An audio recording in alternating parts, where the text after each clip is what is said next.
বর্ষা রাজ্যে প্রবেশ করেছে আর এতেই আতঙ্কে মালদার ইংরেজ বাজার 23 নম্বর ওয়ার্ডের বাসিন্দারা। ইংরেজ বাজার পৌরসভার অন্যতম পিছিয়ে পড়া ওয়ার্ড এটি। এই নিকাশি ব্যবস্থা নেই, রাস্তাঘাট 3 বছর বৃষ্টির জলে জলমগ্ন হয়ে পড়ে এলাকা। মানুষকে উঁচু জায়গায় আশ্রয় নিতে হয়। প্রতি বছর প্রতিশ্রুতি দেওয়া হয় সমস্যা সমাধানের, আজও হয়নি সমস্যা সমাধান। বৃষ্টি শুরু হতে আতঙ্কে এলাকাবাসী। 23 নম্বর ওয়ার্ডের কাউন্সিলর সুজিত সাহা বলেন, যা হয়েছে এই আমলেই এই এলাকার উন্নতি হয়েছে, তবে এলাকায় নিকাশি ও রাস্তার সমস্যা রয়েছে তা তিনি স্বীকার করে নেন। তিনি শুরু হয়েছে রাজনৈতিক তরজা। পুরসভাকে তীব্র কটাক্ষ ইংরেজবাজার পৌরসভার বিরোধী দলনেতা অম্লান ভাদুরীর। নির্দিষ্ট প্ল্যান করে সমস্যা সমাধানের চেষ্টা করছে পৌরসভা, দাবি ইংরেজবাজার পৌরসভার চেয়ারম্যান কৃষ্ণেন্দু নারায়ণ চৌধুরীর। আপনি যে প্রথমেই বললেন যে পিছিয়ে পড়া ওয়ার্ড, এই পিছিয়ে পড়া ওয়ার্ডের জন্য দায়ী হয়েছে পূর্ববর্তী যে গভর্নমেন্ট, বামপন্থী গভর্নমেন্ট। এই ওয়ার্ডটাতে নির্বাচিত পরপর 5 বার, মাঝখানে গ্যাপে একবার বিজেপি এবং বাকি 5 বার নির্বাচিত হয়েছিল সিপিএম থেকে।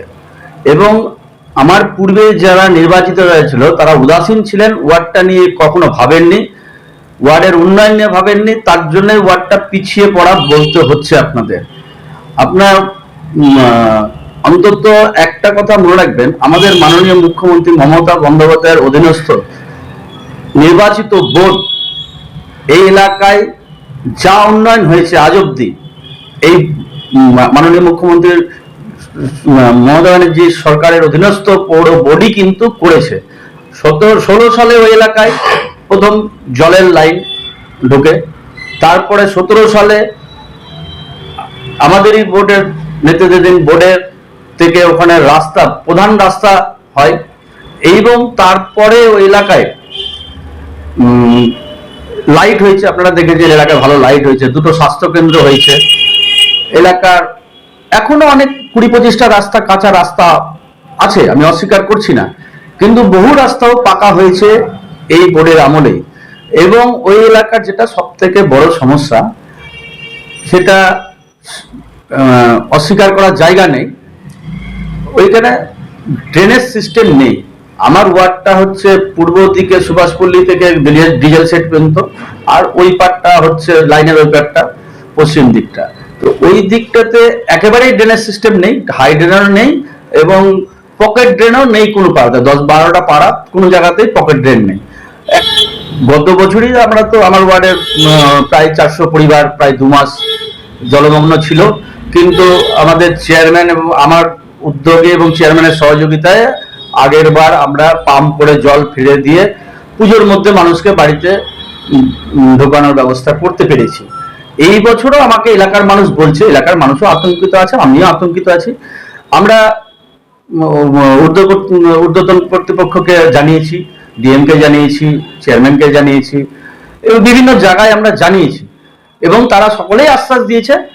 এবং পরিকল্পনাও একটা হচ্ছে যে আগামী দিনে এই নিকাশি ওপারে এবং এই পারে যাতে পার্মানেন্ট নিকাশি ব্যবস্থা হয়, সেটার একটা চিন্তা ভাবনা। আমি এই বছর চেয়ারম্যানের সঙ্গে মৌখিক কথা বলেছি, উনিও বলেছেন যে আমরা একটা প্ল্যানিং করতে দিয়েছি। এই প্ল্যানটা হয়ে গেলে আমরা 2 ধারে একটা পাকাপোক্ত নিকাশি ব্যবস্থা হবে। প্রথমত 3, 25, 29, 23, 28 এগুলো হেভি রেনে ইনহ্যান্ডেড হয়ে যায়। আমাদের জলটা যেটা বেড়ায় সকল যাত্রা পাশ দিয়ে গিয়ে আরএমসি হয়ে ঘুরে যদুপুর 1 হয়ে আগে যেটা এক্সপ্রেস ওয়ে হয়েছে তাইখান দিয়ে বেরিয়ে যেত। এখন কি হচ্ছে, এক্সপ্রেস ওয়ে ওপারে যাদের বাড়ি আছে, জমি আছে, তারা জমিটাকে ওখান থেকে সব টুকরো করে দিয়েছে, ফলে জলগুলো ধাক্কা খাচ্ছে। কেন আমরা একটা বিকল্প ড্রেন আমরা চিন্তা করেছি, সেই বিকল্প ড্রেন নিয়ে আমরা আলোচনা করেছি। ছেলের সমর্থন পৌরহিতে সমস্ত ডিপার্টমেন্টে এসে তাদের সঙ্গে আলোচনা করেছি। আলোচনা করে আমরা অতি শীঘ্রই এর একটা ডিসচার্জ পয়েন্ট আমরা বের করেছি। সেটা কন্ট্রোল ম্যাপও আমরা দেখে নিচ্ছি কিভাবে করতে হবে না করতে হবে, করে আমাদেরকে ড্রেনটা করবো। এটা ভেরি একটু আগে যারা সমর্থন সঙ্গে আমার কথা হয়েছে, একটা মিটিং ডাকতে, মিটিং দেখে এটা শুরু করতে, কারণ ইন্টার ডিপার্টমেন্টে জড়িত আছে, এগ্রিকালচার আছে, এনএচআই আছে, আদার্স আছে, এই কাজগুলোকে সবকে এগাতে হবে।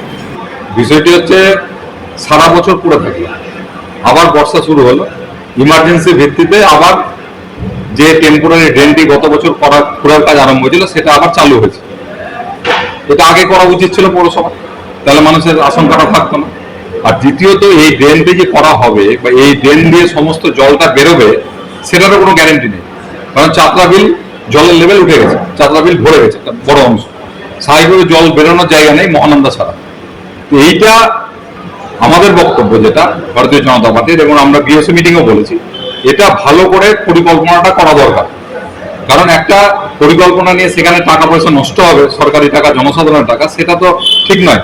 স্বাভাবিকভাবে এটাকে ভালো ইঞ্জিনিয়ার দেখে, পিডব্লিউডি, সিপিডব্লিউডি থেকে আরম্ভ করে ইরিগেশন দপ্তর আছে, তারা মিলে বসে একটা কন্ট্রোল ম্যাপ দেখে একটা পরিকল্পনা সঠিক দরকার, যাতে ইংলিশ বাজার শহরের জল বেরোয়।